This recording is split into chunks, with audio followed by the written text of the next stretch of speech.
पुरायुगे त्रिवेणी सङ्गमात्तयाः मूर्तिः प्रादुरभूता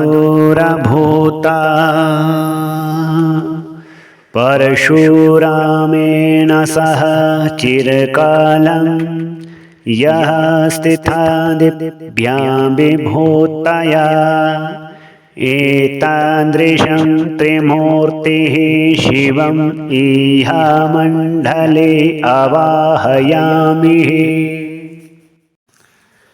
त्रिमुखं सप्तलोचनं साक्षात् स्वरूपं ध्यायन्ति नित्यं योगिनः शं महादेवाय नमो नमः।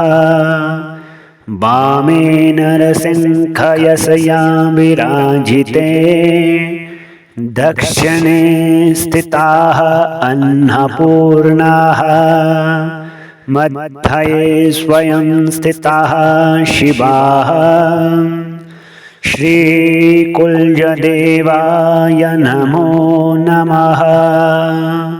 अग्रे नागः तक्षकः अनन्तश्च पृष्ठे सप्तां भैरवीः शीर्षे वासुकीः यस्य अधस्तात् त्रिवेणीसङ्गमः सप्तशिखरौ उग्रः भैरवः कपालहस्तिका योगिनी ते सर्वे मङ्गलं कुर्वन्तु सदा ध्यायेता कुलिष्टदेवता।